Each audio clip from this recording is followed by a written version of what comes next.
तो जो हम स्टार्ट कर रहे हैं आज, दैट इज ऑर्गेनिक केमिस्ट्री। तो ऑर्गेनिक केमिस्ट्री इसलिए इंपॉर्टेंट कि हमारे आसपास अगर आप देखो तो बहुत सारी चीजें ऑर्गेनिक केमिस्ट्री से रिलेटेड है, मोस्टली ऑर्गेनिक केमिस्ट्री से रिलेटेड है। आपके हाथ में जो पेन है, आपके हाथ में जो मोबाइल है, लैपटॉप है, टीवी स्क्रीन है, ठीक है, सपोज आप किसी आपने लेमिनेट्स, आपके टेबल के ऊपर लेमिनेट्स लगा हुआ है, ठीक है, आपके पेन का जो कवर है, रिफिल है, आप जिस बुक को पढ़ते हो उस बुक के अंदर जो इंक है, ठीक है, वो सब कुछ क्या है, ऑर्गेनिक केमिस्ट्री है। यानी हमारे आसपास ऑर्गेनिक केमिस्ट्री से रिलेटेड बहुत सारी चीजें, बहुत सारी, और इतना वाइडली ये फैला हुआ है कि इसको पढ़ना जरूरी हो बन जाता है हमारे लिए एज अ केमिस्ट्री स्टूडेंट, ठीक है। तो इसलिए चैप्टर आपके सिलेबस में इंक्लूड किया है ऑर्गेनिक केमिस्ट्री। तो केमिस्ट्री एक्चुअली क्या है? केमिस्ट्री जो ऑर्गेनिक केमिस्ट्री है वो बहुत सारी चीजों में, ये तो मैंने आपको बाहर की चीजें समझाई, जैसे ये पेन पेपर ये सब, हमारी बॉडी के अंदर भी जो बायोलॉजिकल मॉलिक्यूल्स है, ठीक है, that is also organic chemistry. अब आप कहोगे सर कैसे? तो ऑर्गेनिक केमिस्ट्री का मेन कंपोनेंट कौन सा है? कार्बन, ठीक है। तो हमारी बॉडी के लिए या फिर हर जगह कार्बन तो होता ही है, ठीक है। तो ये बायोलॉजिकल मॉलिक्यूल्स जो है, कार्बन जो है वो बायोलॉजिकल मॉलिक्यूल का बैकबोन है। क्या है? बैकबोन, बायोलॉजिकल मॉलिक्यूल का बैकबोन है, यानी ये बहुत ही इंपॉर्टेंट पार्टिकल हो गया। दूसरी चीजें दिखे तो हमारे बायोस्फीयर के लिए भी इंपॉर्टेंट है। बायोस्फीयर के अंदर जो बायोलॉजिकल रिलेटेड है, ह्यूमन बीइंग्स, प्लांट, सब कुछ आ गया, ठीक है। वाटर वाटर सब कुछ आ गया।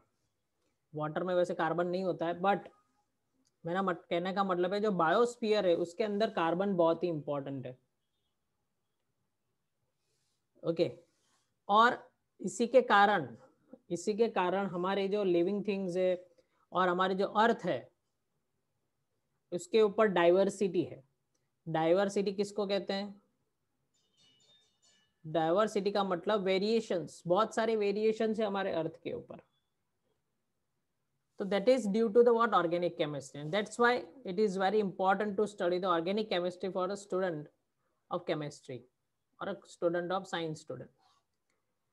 तो देखो अब होता क्या है कि भाई बहुत पहले के जमाने की अगर बात करें तो साइंटिस्ट ऐसा मानते थे कि भाई मैटर जो है वो सिर्फ दो चीजों का होता है, एक नॉन लिविंग और लिविंग, ठीक है। वो ऐसा मानते थे कि नॉन लिविंग थिंग में से इनऑर्गेनिक सब्सटेंस हमें मिलते हैं। क्या? इनऑर्गेनिक सब्सटेंस जैसे कार्बन, सल्फर, पोटेशियम, ये सब कुछ हमें नॉन लिविंग थिंग से मिलते हैं। और लिविंग थिंग से सिर्फ हमें क्या मिलता है? Organic compounds. ऑर्गेनिक कंपाउंड्स में क्या आ गया? कार्बन। तो इसका मतलब ये हुआ कि पहले साइंटिस्ट ऐसा मानते हैं कि हम नॉन लिविंग थिंग में से या फिर इनऑर्गेनिक में से अगर हम बात करें तो पहले साइंटिस्ट ऐसा मानते थे कि इनऑर्गेनिक में से हम ऑर्गेनिक कंपाउंड नहीं बना सकते। साइंटिस्ट ऐसा मानते थे कि ये दो पार्ट हो गए हमारे नेचर के। बट आपके टेक्स्ट बुक में भी लिखा हुआ है, हमारे एक साइंटिस्ट थे वॉलर, फ्रेंडलिच वॉलर, उन्होंने 1828 में साइंटिस्ट फ्रेडरिच वॉलर,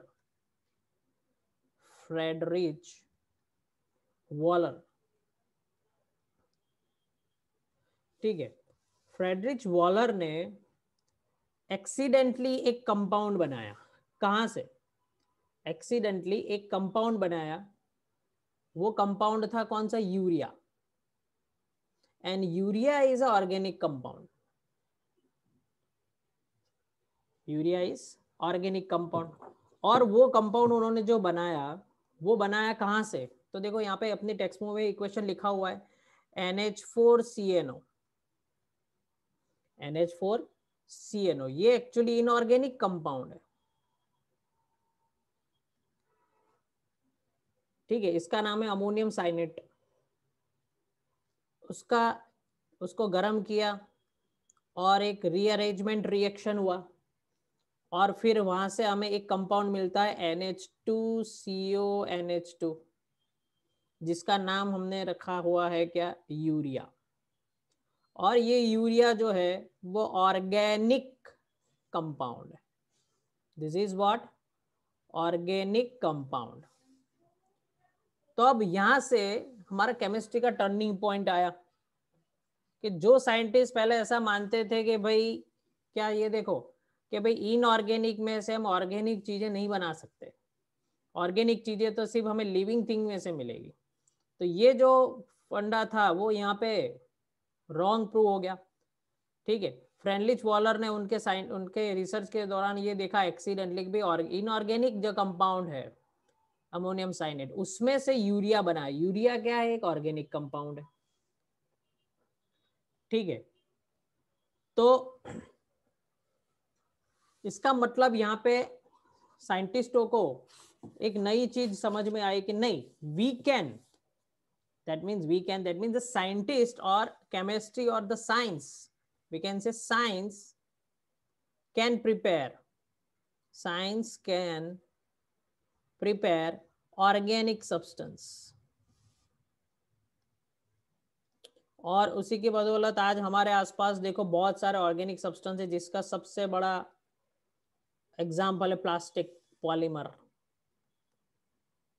ठीक है। और चाइना के आने के बाद तो इसमें तो बहुत सारा चेंजेस आ चुका है, जो हम सोच नहीं सकते थे ऐसी चीजें वो प्लास्टिक में से बना रहे हैं। और स्ट्रांग होती है, ऐसा कुछ नहीं, लकड़ी से भी स्ट्रांग चीजें हमारे पास है, ठीक है।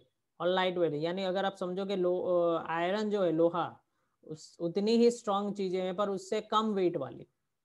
तो ये एक्चुअली क्या है, it's a magic of organic chemistry. तो ये आपका जनरल पॉइंट ऑफ व्यू था कि ऑर्गेनिक केमिस्ट्री क्या है, कैसे ये चलता है और कहाँ से हमें स्टार्ट हुआ। अब हम ओरिजिनल कॉन्सेप्ट के अंदर आ जाते हैं, ऑर्गेनिक केमिस्ट्री अब हम पढ़ना स्टार्ट करते हैं। तो देखो, ऑर्गेनिक केमिस्ट्री स्टार्ट करने से पहले हमें थोड़ा सा आपके टेंथ से रिलेटेड कुछ चीजें अपने को देखनी पड़ेगी। तो टेंथ में एक्चुअली आपने पढ़ चुके हैं क्या, ये एक वर्ड आया था आपके टेंथ में, टेट्रा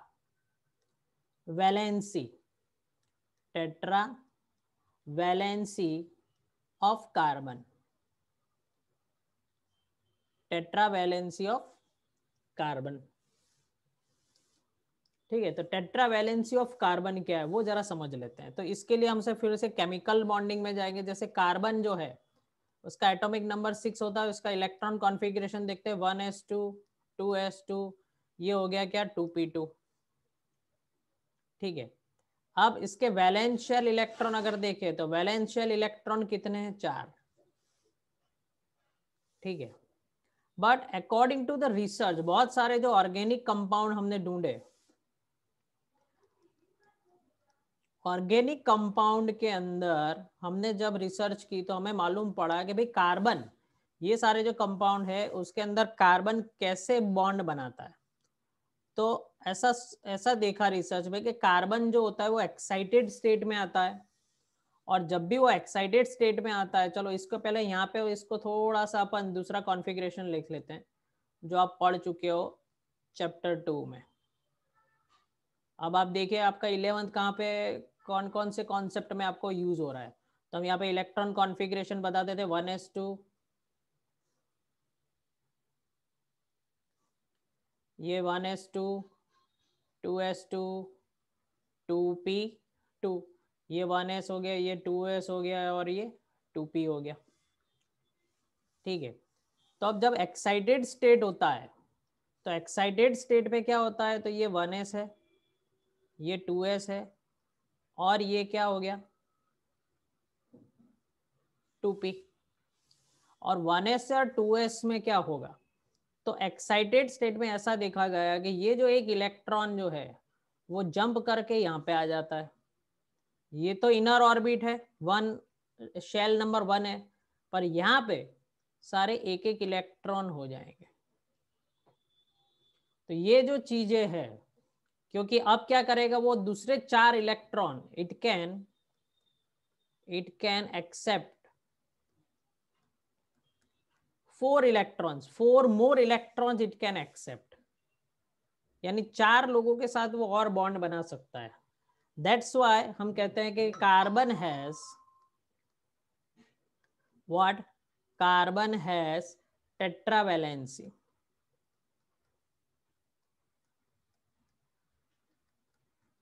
कार्बन हैज टेट्रावैलेंसी, ठीक है।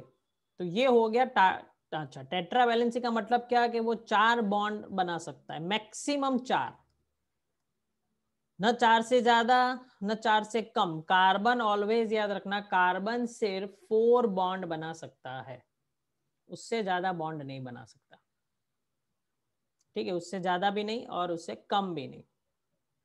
वो कैसे आगे होता है वो देखते हैं। तो ये नोट जो मैं लिख रहा हूँ साथ में आप लिखते रहना, ठीक है, क्योंकि ये आपको तब काम में लगेगी नोट जब आपको फास्ट रिवीजन करना होगा। बाकी डिटेल में नोट्स तो मैं आपको दे दूंगा, पर अगर आपको फास्ट रिवीजन करना हो तो उसके तब आप डिटेल में नोट्स पढ़ने का अगर टाइम नहीं हो तो अगर आपने ये लिखा हुआ है क्लास वर्क, तो ये आपको बहुत ही हेल्पफुल रहेगा जेई नीट में या फिर एग्जाम के टाइम पे रिवाइज करने में। ओके, तो ये बात हो गई देखो tetra valency of the carbon. अब हम बात करते हैं हाइब्रिडाइजेशन।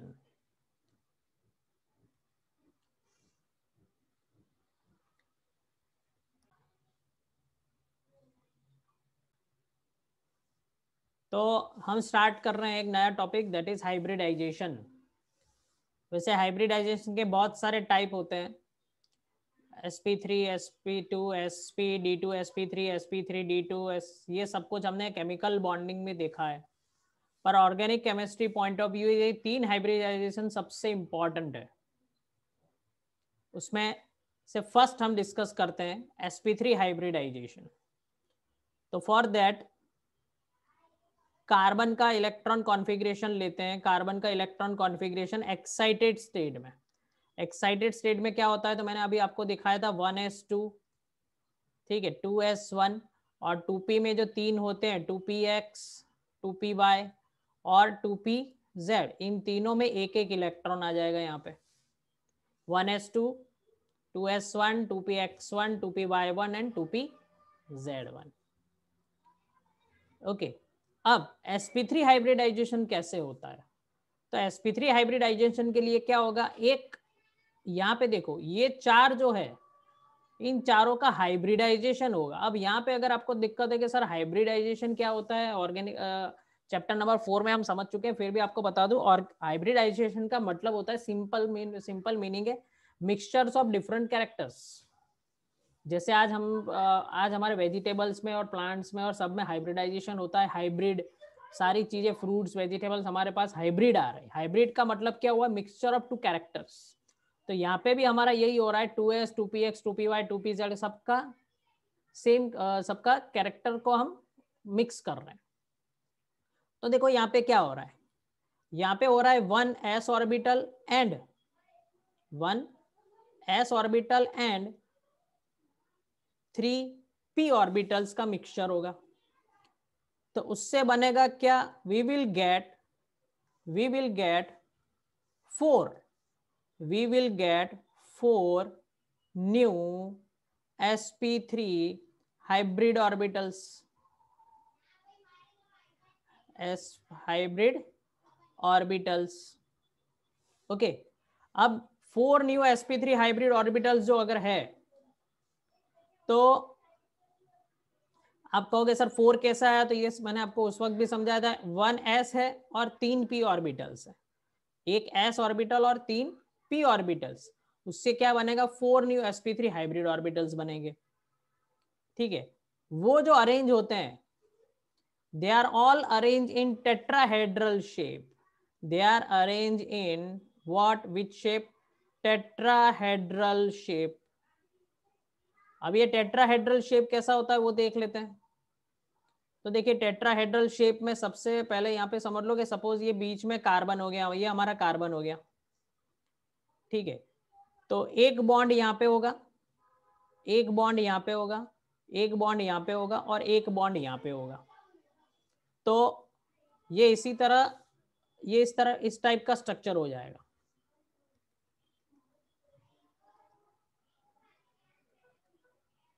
ठीक है, तो ये हो जाएगा इस टाइप का स्ट्रक्चर। ये sp3 हाइब्रिड ऑर्बिटल्स हो जाएगा। तो ये तो मैंने आपको बॉन्ड ड्रॉ करके समझाया। अब एक्चुअली हाइब्रिड ऑर्बिटल्स में क्या होता है, तो ये एक्चुअल हाइब्रिड ऑर्बिटल्स इस तरह की होती है, यहीं पे ड्रॉ कर लेते हैं। देखो तो हमें कितनी मिलने वाली है, 4 हाइब्रिड ऑर्बिटल्स मिलती है। देखो हमें कितनी मिल रही है, 4 हाइब्रिड ऑर्बिटल्स मिल रही है।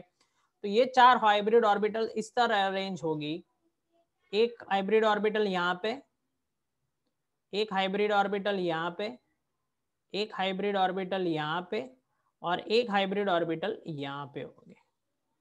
ये जो मैंने ड्रॉ करी है वो सारी क्या है, sp3 हाइब्रिड ऑर्बिटल्स, जो कौन से शेप में है, टेट्राहेड्रल शेप में। ये दोनों टेट्राहेड्रल शेप में, ठीक है। अब आप कहोगे सर इसका एग्जाम्पल क्या होगा, तो देखिए इसके एग्जाम्पल में सबसे पहले हम आ जाते हैं, एग्जाम्पल नंबर 1 ले लेते हैं।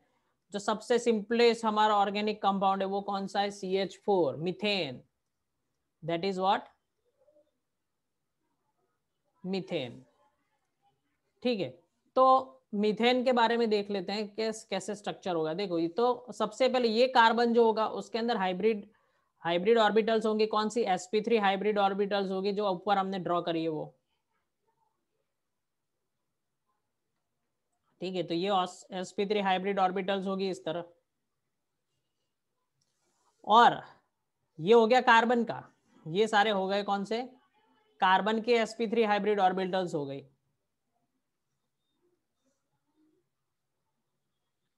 अब इसके साथ साथ 4 हाइड्रोजन ओवरलैप होंगे। तो हाइड्रोजन जो है उसका उसकी ऑर्बिटल कौन सी होती है, 1s1, जो स्फेरिकल शेप की होती है। तो हम यहाँ पे हाइड्रोजन को बता देंगे स्फेरिकल शेप। ये जो है वो कौन सा शेप हो गया, हाइड्रोजन हाइड्रोजन हाइड्रोजन हाइड्रोजन। तो this is the complete structure of the methane. जहां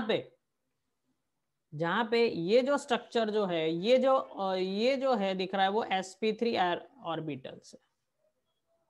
ठीक है, और अगर इसको सिंपल सिंपल मीथेन का स्ट्रक्चर अगर हमें बताना है तो हम इस तरह बताते हैं। ये आप जानते हो structure, CH CH CH CH, this is what, CH4।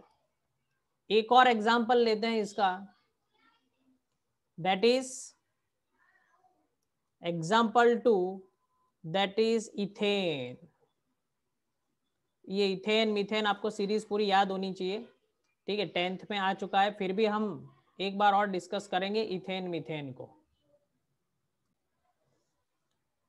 तो देखो इथेन का स्ट्रक्चर देख लेते हैं। इथेन का स्ट्रक्चर होगा C। ठीक है, इसको कैसे ड्रॉ करना वो भी आपको बाद में सिखा देंगे हम। इसके लिए मैंने एक वीडियो अपलोड करके रखा हुआ है ऑर्गेनिक केमिस्ट्री का, यानी वो आपको लिंक में भेज दूंगा। ठीक है, वो जो 10th में भी आता है और 10th में भी आता है और 11th में भी आता है कि इसका स्ट्रक्चर कैसे ड्रॉ किया जाता है। वो पूरा वीडियो जो है वो जेई नीट के सेक्शन में आपको मिलेगा, प्लेलिस्ट में। मेरे प्लेलिस्ट के अंदर जाना, जेई नीट के सेक्शन में होगा कि भाई organic compounds, nomenclature of organic compound, उस तरह उसके अंदर आपको मिलेगा, या फिर classification of the organic compounds, ऐसा कुछ सेक्शन है, वो आप वहाँ पे देख सकते हैं। थोड़ा बहुत यहाँ पे भी हम डिस्कस करेंगे। ठीक है, तो देखो इथेन में किस तरह होता है। तो इथेन में समझ लो ये 2 कार्बन हो गए। तो जहां पे, अच्छा ये याद रखना, अब ये यहाँ पे एक चीज में भूल गया, बहुत इंपॉर्टेंट है कि sp3 हाइब्रिड ऑर्बिटल्स, यानी sp3 हाइब्रिडाइजेशन जो होता है वो ऑलवेज, आप लोग भी लिख लेना अगर आप नोट्स कॉपी कर रहे हो तो, sp3 हाइब्रिडाइजेशन जहां पे भी होगा वहां पे ऑलवेज क्या होगा, सिंगल बॉन्ड होगा। ये याद रखना भाई, sp3 हाइब्रिडाइजेशन ऑलवेज जहां पे भी होगा वहां पे क्या होगा, सिंगल बॉन्ड होगा। तो देखो यहाँ पे भी हमारे पास सारे सिंगल बॉन्डेड है, यानी ये भी क्या है, ये दोनों sp3 हाइब्रिडाइज्ड है। ये दोनों क्या है, sp3 हाइब्रिडाइज है।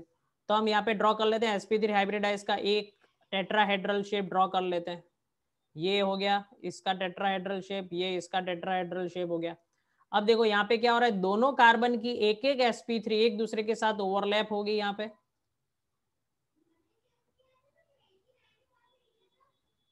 ठीक है, तो ये यहाँ पे ओवरलैप हो रहा है। इस टाइप के बॉन्ड को हम कहते हैं सिग्मा बॉन्ड। जो भी यहाँ पे सिंगल बॉन्डेड सारे जो बन रहे हैं वो सारे क्या है, सिग्मा बॉन्ड। और ये क्या है, हाइड्रोजन है देखो, तो यहाँ पे सारे हाइड्रोजन के साथ ओवरलैप होंगे, ये हाइड्रोजन के साथ ओवरलैप होंगे। ठीक है, तो ये हो गया क्या, हाइड्रोजन। तो this is the complete structure of what, ethane. This is what, sp3 hybridization. Okay